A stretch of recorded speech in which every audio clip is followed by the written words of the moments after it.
ہمارے ذہن میں ایک خاکہ تھا مسلمانوں کے حقوق کے تحفظ کے لیے،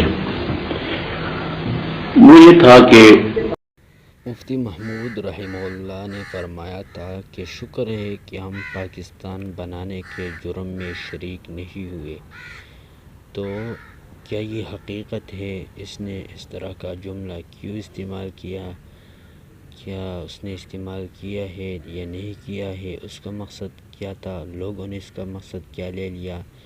تو آپ حضرات مفتی رحمہ اللہ کی طرف منسوب اس غلط پروپیگنڈے اور قول کی حقیقت مفتی صاحب سے خود سنے، ملاحظہ کرے ویڈیو، اور اپنے ساتھ چینل کو بھی سبسکرائب کر لے، اور آخر میں ہم اپنا تبصرہ بھی دیں گے کہ یہ کیوں کہا تھا اور اس کا مقصد کیا تھا، تفصیل بھی بتائیں گے آپ حضرات کو۔ اس وقت ہندوستان کے 13 صوبے تھے، 6 صوبوں میں اکثریت مسلمانوں کی تھی اور 7 میں ہندو کی اکثریت تھی۔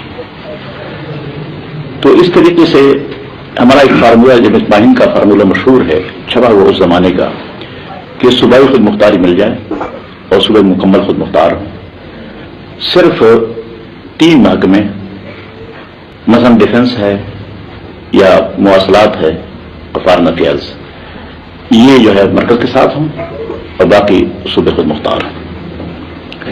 اس کے ساتھ ساتھ مرکزی پارلیمنٹ میں تناسب نمائندگی کا اس طرح ہو کہ مسلمان قوم اور ہندو یہ دونوں اکثریت کی اقوام شمار ہوں گی، اور ان کا تناسب جو ہے وہ 45% پارلیمنٹ میں ہوگا، اور باقی 10% وہ دوسری اقلیتیں ہوں گی۔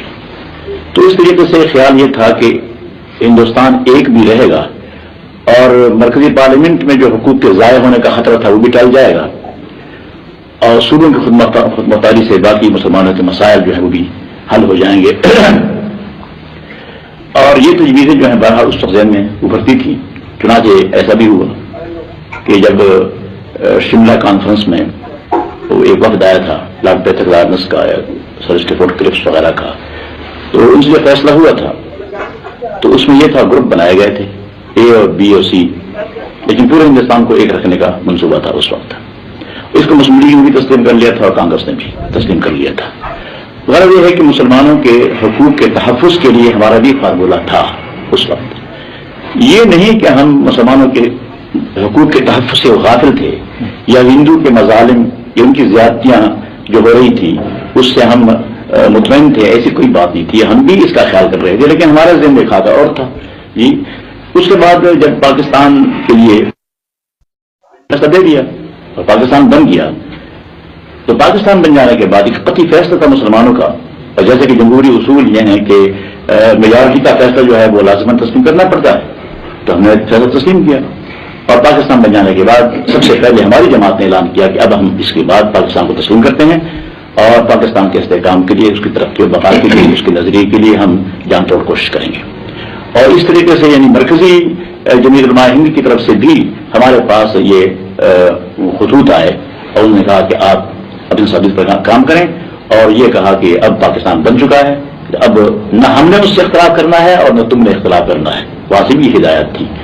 چنانچہ ہم نے پاکستانی کی حیثیت سے، چونکہ ہماری پیدائش یہاں کی تھی، ہم تو یہاں کے تھے، اپنے ملک کی آزادی کے لیے کوشش کر رہے تھے، تو ہمارا ملک یہی تھا جہاں ہم پیدا ہوئے تھے، تو اس سے لازم بقا و سالمیت کے لیے اور اسلامی نظریہ حیات کے لیے جو بنیاد ہے پاکستان بنانے کی، اس کی حمایت کی، اور 31 سال سے اس پر ہم گامزن رہے ہیں، اور ہم نے جو خدمت ہم سے ہو سکی وہ حقیقی خدمات پاکستان کے لیے پیش کی۔ مولانا اسی سلسلے میں میرے ذہن میں سامعین محترم، آپ حضرات نے مفتی صاحب کو سن لیا، امید ہے آپ حضرات سمجھے ہوں گے۔ تو مفتی صاحب صرف اکیلے نہیں تھا بلکہ اس کے ساتھ بڑے بڑے علماء بھی تھے، حسین احمد مدنی رحمہ اللہ وغیرہ۔ تو جب پاکستان بن گیا تو ان حضرات نے فرما دیا کہ جب ایک مسجد موجود ہو دوسرا مسجد بنتا ہے تو لوگ اس کے خلاف ہوتے ہیں، کیونکہ ایک مسجد ہے دوسری کیوں بناتے ہو، پھر لوگ نماز نہیں پڑھیں گے۔ تو جب دوسرا مسجد بن جائے تو پھر اس کا احترام کیا ہے، واجب ہے، فرض ہے۔ تو ان حضرات نے کی تھی. اسی طرح پاکستان کی مثال تھی کہ پاکستان نہیں بننا چاہیے تھا. وہ مفتی صاحب نے بتا دیا کہ اگر پاکستان نہیں بنتا تو مسلمانوں کی تعداد بہت زیادہ تھی. امید تھا کہ اب پاکستان اور انڈیا، یہ بنگلہ دیش، یہ سب جو ہے ہند جو ہے، اس میں مسلمانوں کا قبضہ قدرت ہوتا، مسلمان جو ہے ترقی کی طرف گامزن ہوتے، مسلمانوں کی اسلامی حکومت ہوتی، مسلمانوں پر کوئی ظلم نہیں کرتا. آج دیکھو انڈیا میں مسلمانوں پر کیا ظلم ہو رہا ہے. اسی وجہ سے وہ مسلمانوں کو اپنے سے الگ نہیں کرنا چاہتے تھے. وہ کہتے کہ ہم سب اکٹھے رہے، ظلم ہو جائے، ظلم ہوتا رہے، لیکن ہم سب جو ہے ایک دوسرے کے ساتھ ملے ہوئے ہوں گے، سب اکٹھے ہوں گے. تو اس وجہ سے ان حضرات نے کہہ دیا، تو اس وجہ سے مخالفت کی. پھر فرمایا کہ مسجد کی طرح ہے. تو اب بن گیا ہے پاکستان، تو اب اس کا احترام کیا ہے، واجب ہے، فرض ہے. تو ان حضرات کا یہی موقف تھا. تو آج کل ہم نے اس موقف کو غلط گڑ دیا ہے. ہم کہتے ہیں مفتی صاحب وغیرہ علماء دیوبند کے وہ بڑے بڑے حضرات وہ پاکستان بنانے میں یعنی اس کے مخالف تھے. وہ کہہ رہے تھے کہ شکر ہے کہ ہم اس کے بنانے میں شریک نہیں ہے، اس گناہ کے کرنے میں. تو اصل وجہ یہی تھی. مفتی صاحب کو آپ حضرات نے خود بھی سن لیا. انشاءاللہ دوسری ویڈیو میں ہم زاہد الراشدی صاحب نے جو تفصیلی جواب دیا ہے اس کو ہم آپ کے سامنے لا کر